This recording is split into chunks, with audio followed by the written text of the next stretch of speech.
India's largest digital media network Suman టీవీతో చేతులు కలపండి. ఫ్రాంచైజ్ ద్వారా లోకల్ మీడియా పార్ట్నర్ అవ్వండి.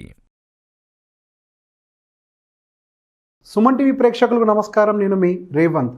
సో ఈరోజు మనకి ఫినాన్షియల్ ఇన్వెస్ట్మెంట్స్ అయి ఉండొచ్చు, లేదా మన ఫినాన్షియల్కి సంబంధించినటువంటి క్రెడిట్ కార్డ్స్ని ఎలా మేనేజ్ చేయాలన్న దాని గురించి అయి ఉండొచ్చు, లేదా మనకి ఎమర్జెన్సీ ఫండ్స్ గురించి అయి ఉండొచ్చు.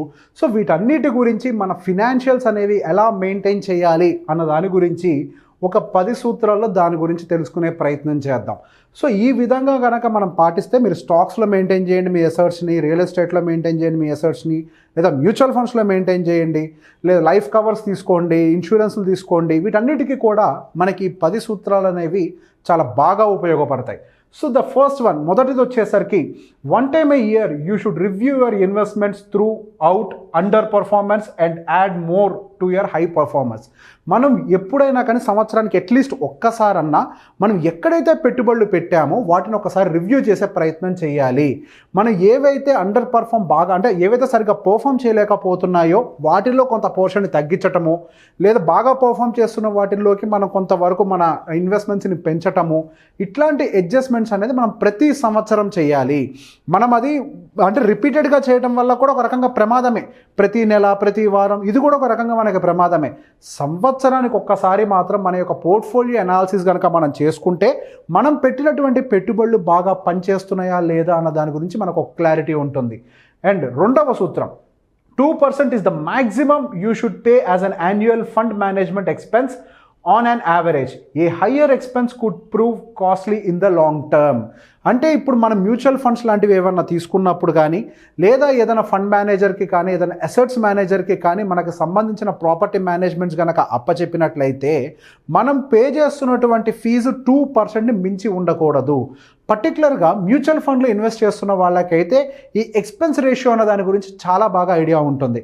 0.5%, 1%, 1.5%, 2% ఇట్లా రకరకాలుగా ఎక్స్పెన్స్ రేషియోస్ అనేవి ఉంటూ ఉంటాయి. అది కేవలం మ్యూచువల్ ఫండ్స్ అనే కాదు, కొంతమంది ఏం చేస్తారంటే అసెట్ మేనేజర్స్ కూడా అప్పచెప్తూ ఉంటారు. సో వాళ్ళు యావరేజ్గా మెయింటైన్ చేస్తున్నందుకు గాను 2% అట్లా తీసుకుంటూ ఉంటారు.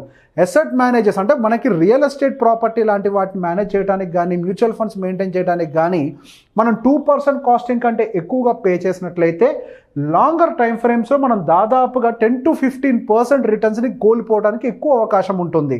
సో మన రెండో సూత్రం ప్రకారం 2% ఎక్స్పెండిచర్ని మించకుండా మన యొక్క ఇన్వెస్ట్మెంట్స్ని చూసుకుంటూ ఉండాలి. అండ్ మూడవది వచ్చేసరికి 3 months worth of your living expenses should be in your expenditure fund. Like మనకి ఇప్పుడు ఏదన్నా కనుక ఎమర్జెన్సీ జరిగినప్పుడు మన దగ్గర కనీసం 3 నెలలకి సరిపడా అటువంటి ఎక్స్పెండిచర్కి సరిపడా ఎమర్జెన్సీ ఫండ్ మన దగ్గర పెట్టుకోవాలి. మనకి రిసెషన్ రావటం కానీ, లేదా మనకి జాబ్ కట్స్ జరగటం కానీ, ఎనీ మూమెంట్ మనకి ఈ ఎకానమీలో జరగడానికి హై ప్రాబబిలిటీ ఉంటుంది. లేదా మనం ఒక జాబ్ని అన్ఎక్స్పెక్టెడ్ కండిషన్స్ వల్ల మానేయాలనుకుంటూ ఉంటాం. అటువంటి కండిషన్స్లో మనం గనక 3 months మినిమం ఎమర్జెన్సీ ఫండ్ అంటే మనం మంత్లీ ఎక్స్పెండిచర్ ఎంతైతే పెడుతున్నామో, maybe that including your SIPs, that including your loans, EMIs, మీ రెంట్, ఎలక్ట్రిసిటీ బిల్స్, వీటి అన్నిటి ఈక్వలెంట్గా మీరు ఏదైతే ఫర్ ఎగ్జాంపుల్ ఒక 50,000 రూపాయలు మీ మంత్లీ ఎక్స్పెండిచర్ అనుకుంటే మినిమం 1.5 lakh రూపీస్ అనేవి ఎప్పుడు కూడా మీ అకౌంట్లో మెయింటైన్ చేసే ప్రయత్నం చేయాలి. దాన్నే మనం ఒక ఎమర్జెన్సీ ఫండ్ అంటూ ఉంటాం. ఎప్పుడైనా ఏదైనా కష్టమైన పరిస్థితులు మనం ఎదుర్కొని జాబ్ని వదిలేయాల్సిన పరిస్థితి వస్తే ఆ ఫండ్ తోటి మనం ఎక్కువ కాలం సస్టైన్ అవ్వడానికి అవకాశం దొరుకుతూ ఉంటుంది. అండ్ నాలుగవ సూత్రం వచ్చేసరికి 4 is the maximum number of times you should roll over your credit card bills. అంటే మనం మ్యాక్సిమం అంటే సహజంగా ఒక క్రెడిట్ కార్డ్ బిల్ వచ్చింది అని అంటే ఏదో మినిమం అమౌంట్ డ్యూ అనేది పే చేసేసి తప్పించుకుంటూ ఉంటాం. కొంతమంది అయితే సంవత్సరాల తరబడి మినిమం బిల్నే పే చేసుకుంటూ వెళ్తారు. వాళ్ళకు ఉన్నటువంటి టోటల్ క్రెడిట్ అమౌంట్ అనేది అంటే వాళ్ళకు ఉన్నటువంటి టోటల్ ఆ క్రెడిట్ కార్డ్ బిల్ని క్లియర్ చేసే ప్రయత్నం ఎప్పుడూ చేయరు. మనకి ఎప్పుడైనా డబ్బులు టైట్ అయిన పరిస్థితుల్లో మాత్రమే దాన్ని ఆ పని చేయాలి. కానీ ఎప్పుడు పడితే అప్పుడు మనం ఆ క్రెడిట్ కార్డ్ మినిమం డ్యూ అన్న దాని జోలికి ఎప్పుడు కూడా పోకూడదు. అది కూడా మీరు సంవత్సరానికి 4 సార్లు మాత్రమే ఆ అవకాశాన్ని మీరు వాడుకోవాలి. అంతకు మించి ఎక్కువ సార్లు వాడుకున్నట్లయితే దానివల్ల మీరు ఎక్కువ వడ్డీలు అటు క్రెడిట్ కార్డ్ వాళ్ళకి పే చేస్తూ నష్టపోవడానికి అవకాశం ఉంటుంది. అండ్ 5వ సూత్రం, 5 years is the minimum time frame that you should invest. మీరు ఎందులో అయినా ఇన్వెస్ట్ చేయండి. మీరు మ్యూచువల్ ఫండ్లో ఇన్వెస్ట్ చేయండి, స్టాక్స్లో ఇన్వెస్ట్ చేయండి, లేదా రియల్ ఎస్టేట్లో ఇన్వెస్ట్ చేయండి. మీరు ఎక్కడ ఇన్వెస్ట్ చేసినప్పటికీ కూడా మీరు అది తెల్లారి లెగిచి అది పెరగట్లేదు, ఇంకెప్పుడు పెరుగుతుంది, నేను తప్పుడు దాంట్లో పెట్టాను అని కంగారు పడద్దు. హవెవర్ మన ఇన్వెస్ట్మెంట్స్కి సంబంధించిన రివ్యూ మనం ప్రతి ఒక్క సంవత్సరానికి చేసుకోవాలని మొదటి సూత్రంలో చెప్పుకున్నాం. సో ఏదైనా ఒక ఇన్వెస్ట్మెంట్ అనేది ప్రాపర్గా రిటర్న్ చూపించాలి అని అంటే ఏదైనా అంటే మ్యూచువల్ ఫండ్స్లో పెడుతున్నారు, ఒక 5 సంవత్సరాల పాటు మీరు కన్సిస్టెంట్గా డిసిప్లైన్డ్గా పెట్టాలి. లేదా ఒక ల్యాండ్ కొన్న తర్వాత అది పెరగట్లేదు, వేరే ఊర్లో మా వాళ్ళు కొంటే పెరిగింది, ఇక్కడ పెరగట్లేదు అని కంగారు పడద్దు. దానికి ఒక 5 సంవత్సరాల టైం అయితే మనం ఇచ్చినట్లయితే దాని యొక్క రిజల్ట్స్ మనకు కనిపించడానికి ఎక్కువ అవకాశాలు ఉంటాయి. అండ్ 6వది 6 times of your annual income is the life cover you should buy. అంటే మనం ఏదైనా యాక్సిడెంటల్గా మనకి ఏదైనా జరిగితే మన ఫ్యామిలీని ఆదుకునేందుకు మనం టర్మ్ ఇన్సూరెన్స్ లాంటివి, లైఫ్ ఇన్సూరెన్స్ లాంటివి తీసుకుంటూ ఉంటాం. సో దానికి సంబంధించి చాలామందికి క్లారిటీ లేదు, ఎటువంటి ఇన్సూరెన్స్ తీసుకోవాలి, దానికి ఎంత మనకి కవరేజ్ అనేది ఉండాలి అనేది. దానికి మనకు 6వ సూత్రంగా మనం చెప్పుకునేది ఏంటంటే మీ యాన్యువల్ ఇన్కమ్కి 6 times మినిమం మీ లైఫ్ ఇన్సూరెన్స్ కవరేజ్ అనేది ఉండాలి. అంటే ఫర్ ఎగ్జాంపుల్ మీరు సంవత్సరానికి 10 లక్షలు సంపాదిస్తున్నట్లయితే సుమారుగా మీరు కనీసం 60 లక్షల రూపాయలు మినిమం కూడా మీరు మెయింటైన్ చేస్తూ ఉండాలి మీ లైఫ్ ఇన్సూరెన్స్ కోసం అని చెప్పి. అప్పుడైతేనే మనకి ఏదైనా ఎమర్జెన్సీ జరిగినా, అంటే మనకి ఏదైనా అనుకోంది జరిగినా కానీ ఆ అమౌంట్ అనేది అట్లీస్ట్ కొంతకాలం సస్టైన్ చేయడానికి, ఫ్యామిలీకి సపోర్ట్ చేయడానికి అవకాశం ఉంటుంది. అండ్ 7వ సూత్రం 7 is the long term inflation rate that you should factor into your financial planning. So చాలామంది ఏంటి అని అంటే వాళ్ళు పెట్టేటువంటి ఇన్వెస్ట్మెంట్స్ ఎఫ్డీస్లో పెట్టడము, లేదా వెరీ లో ఇంట్రెస్ట్ వచ్చేటువంటి ఆ ఇన్వెస్ట్మెంట్ టూల్స్లో ఇన్వెస్ట్ చేయడం లాంటివి చేస్తూ ఉంటారు భయం వల్ల. సో బేసిక్గా ఎప్పుడు కూడా మన మైండ్లో ఒక విషయాన్ని గుర్తుపెట్టుకోవాల్సింది ఏంటి అని అంటే మనకి ఇన్ఫ్లేషన్ అనేది ఎప్పుడు కూడా మార్కెట్లో ఉంటుంది, అది యావరేజ్గా 7% తోటి పెరుగుతూ ఉంటుంది. సో ఈ రోజు మీరు 100 రూపాయలతో కొనగలిగింది మీరు నెక్స్ట్ ఇయర్ దాన్ని 100 రూపాయలతో కొనలేరు, అది మీకు దాదాపు 110 అవ్వచ్చు. ఆ నెక్స్ట్ ఇయర్కి అది 120 అవుతుంది, ఆ నెక్స్ట్ ఇయర్కి మేబీ 135 అవుతుంది. సో మీకు బేసిక్గా ఇయర్ ఆన్ ఇయర్ మీకు ఉన్నటువంటి ఏదైతే ఎక్స్పెండిచర్స్ ఉంటాయో యావరేజ్గా 7% CAGRతో గ్రో అవుతూ వెళ్తాయి. కానీ మీరు దాచుకునేటువంటి డబ్బులు కనుక ఆ 7% ఇన్ఫ్లేషన్ రేటింగ్ కనుక యాన్యువల్గా బీట్ చేయలేకపోతే మీరు ఒక రకంగా ఫినాన్షియల్గా వెనకపడిపోయినట్టే. ఇన్ఫ్యాక్ట్ చెప్పాలి అని అంటే మీరు 7% వచ్చేలాగా పెట్టుకోవటం కాదు, 7% అనేది మినిమం మైండ్లో పెట్టుకొని చేయాలి అనేది. 7% కంటే లో ఉన్నాము అని అంటే మనం వెనకబడ్డట్టు. మన ఇన్ఫ్లేషన్ని బీట్ చేయాలంటే కనీసం 12 to 15% ఉంటే మనం కరెంట్ ఉన్నటువంటి ఫినాన్షియల్ కండిషన్స్లో మార్కెట్ని బీట్ చేయడానికి అవకాశం ఉంటుంది. అండ్ 8వ సూత్రం 8 is the maximum number of funds that a small investor should have in this portfolio.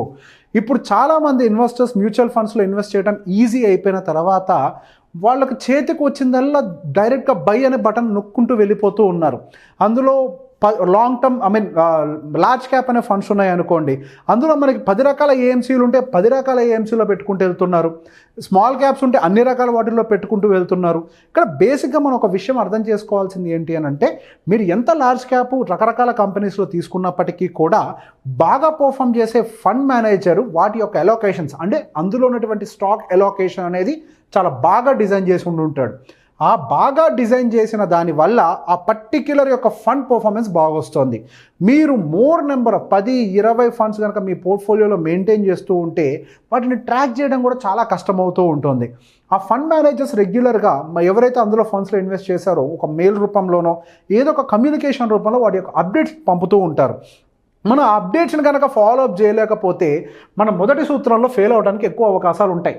మన మొదటి సూత్రం ఏంటి? రివ్యూ చేయాలి అని. మనం 8 కంటే ఎక్కువ ఫండ్స్ని కానీ 8 కంటే ఒక చిన్న ఇన్వెస్టర్ గురించి చెప్తున్నాను, అంటే ఎక్స్పీరియన్స్డ్ కాదు, ఒక న్యూ ఇన్వెస్టర్ గురించి చెప్తున్నాను. 8 కంటే ఎక్కువ స్టాక్స్ కానీ 8 కంటే ఎక్కువ ఫండ్స్ కానీ మీరు మెయింటైన్ చేస్తే మీరు దాన్ని ట్రాక్ చేయడం అనేది చాలా డిఫికల్ట్ అవడానికి అవకాశం ఉంది. అండ్ 9వది 9 years is the minimum term after which a unit linked plan becomes a profitable for an investors. So ఏదైనా మనం ప్రాపర్టీ అంటే ఫర్ ఎగ్జాంపుల్ మనం పిఎఫ్, ఈపీఎఫ్ ఇట్లాంటి రకరకాల ప్లాన్స్ మనం తీసుకుంటూ ఉంటాం. అవి మినిమం కూడా మనకి యూనిప్లాంట్ ప్లాన్స్ అన్నీ కూడా మనకి మినిమం 9 years కనుక మెయింటైన్ చేయలేకపోతే మనం దాని యొక్క ప్రాఫిట్స్ని ప్రాపర్గా తీసుకోలేము. అందుకే సహజంగా అంటే మనకి ఇన్సూరెన్స్, లైఫ్ కవర్ ఇన్సూరెన్స్ ఇట్లాంటివి కడుతూ ఉంటాం కదా, యూనిట్ ప్లాన్స్ అంటే సహజంగా అట్లాంటివి. అంటే లాంగ్ టర్మ్లో మనం ఒక 5 సంవత్సరాలు కడతాము, తర్వాత వాళ్ళు 9 సంవత్సరాల నుంచి డబ్బులు ఇస్తూ ఉంటారు. సో బేసిక్గా వాటి యొక్క ఇంట్రెస్ట్ అనేవి మీకు ప్రాపర్గా వర్కౌట్ అవ్వాలి అని అంటే కాంపౌండింగ్ తోటి మినిమం 9 సంవత్సరాలకు ప్లాన్ చేసుకునే మీరు కట్టాలి. మధ్యలో అవసరమైతే లోన్ తీసుకోవచ్చు, మధ్యలో అవసరమైతే విత్డ్రా చేయొచ్చు అనేవి మనకి ఈ యూలిప్ ప్లాన్స్ అంటే మనకి ఈ ఇన్సూరెన్స్ అంటే మనం 5 years పే చేసి 9 yearsలో తీసుకుంటామనే వాటికి ఎక్కువగా వర్తించదు. అండ్ టెన్త్ పాయింట్ వచ్చేసరికి 10% of your income is the minimum you should put away for the retirement every month. Majority of the people ఒక రకంగా ఇందులో ఈ 10వ పాయింట్లో బాగా ఫెయిల్ అవుతున్నారు. వాళ్ళు సేవింగ్స్ అనేవి ఇల్లు కొనడానికి చేస్తున్నారు, కారు కొనడానికి చేస్తున్నారు, ఈఎంఐ మొబైల్ కొనడానికి చేస్తూ ఉన్నారు. కానీ రిటైర్మెంట్ గురించి చాలా తక్కువ మంది మాత్రమే ఫోకస్ చేస్తున్నారు. ఇన్ఫ్యాక్ట్ చెప్పాలి అని అంటే హార్డ్లీ 5% ఆఫ్ ఇండియన్స్ కూడా దాని మీద ఫోకస్ పెట్టట్లేదు. ఇంతకు ముందంటే ఈ గవర్నమెంట్ జాబ్స్ వల్ల వాళ్ళు రిటైర్ అయిపోయిన తర్వాత వాళ్ళకి మంత్లీ పెన్షన్స్ అవి వస్తుండేవి. బట్ ఇప్పుడు గవర్నమెంట్ ఎంప్లాయీస్కి కూడా ఈ మంత్లీ పెన్షన్ స్కీమ్స్ అనేవి లేవు. సో బేసిక్గా ఇప్పటి నుంచే మనం ప్రతి నెల మనకు వచ్చే జీతంలో నుంచి 10% ఆఫ్ ది అమౌంట్ అనేది రిటైర్మెంట్ కోసం పక్కకు పెట్టుకుంటూ ఉండాలి. ₹1,00,000 వచ్చేవాడికి 10,000 పెట్టడం చాలా కష్టం అనే ఫీలింగ్ రావచ్చు. కానీ ఒక్క విషయం మనం గుర్తుపెట్టుకోవాల్సింది ఏంటంటే ఈ రోజు ₹1,00,000 మన ఎక్స్పెండిచర్ ఉన్నట్లయితే అదే మనం రిటైర్ అయ్యి రానున్న రోజుల్లో 20 సంవత్సరాల తర్వాత రిటైర్మెంట్ టైంకి మన ఎక్స్పెండిచర్ 4-5 లక్షల రూపాయలకో వెళ్తుంది. అంటే మనం ప్రతి నెల అంత డబ్బులు ఖర్చు పెట్టుకోగలగాలి అని అంటే ఇప్పటి నుంచే మనకు వచ్చే శాలరీలోంచి ఒక 10% ఆఫ్ ద అమౌంట్ని ప్రాపర్గా ఇన్వెస్ట్మెంట్స్ రూపంలో సేవ్ చేసుకుంటూ ఉండాలి. మనం ఎప్పుడైతే ఈ 10 రకాల సూత్రాలని మన ఇన్వెస్ట్మెంట్స్లో, మన లైఫ్ ఇన్సూరెన్స్లో, టర్మ్ ఇన్సూరెన్స్లో, అదేవిధంగా మనకి ఈ సోకాల్డ్ రిటైర్మెంట్ ప్లాన్స్లో కనుక ప్రాపర్గా ప్లాన్ చేసుకుంటే ఈ మనం ఫినాన్షియల్గా ఎప్పుడు కూడా స్ట్రెస్లోకి వెళ్ళే అవకాశాలు అనేవి ఉండవు. అంటే అఫ్కోర్స్ మనకి అన్ఫోర్స్డ్ రీజన్స్ అనేవి చాలా రకాలుగా వస్తూ ఉంటాయి. బట్ స్టిల్ మనం ఇవి కనుక ప్రాపర్గా మెయింటైన్ చేయగలిగితే ఎటువంటి కండిషన్ వచ్చినా వాటిని మేనేజ్ చేయడానికి అయితే మనకి ఎక్కువ అవకాశాలు ఉంటాయి. ఈ వీడియో కనుక మీకు నచ్చినట్లయితే లైక్ చేయండి, షేర్ చేయండి. Thank you very much.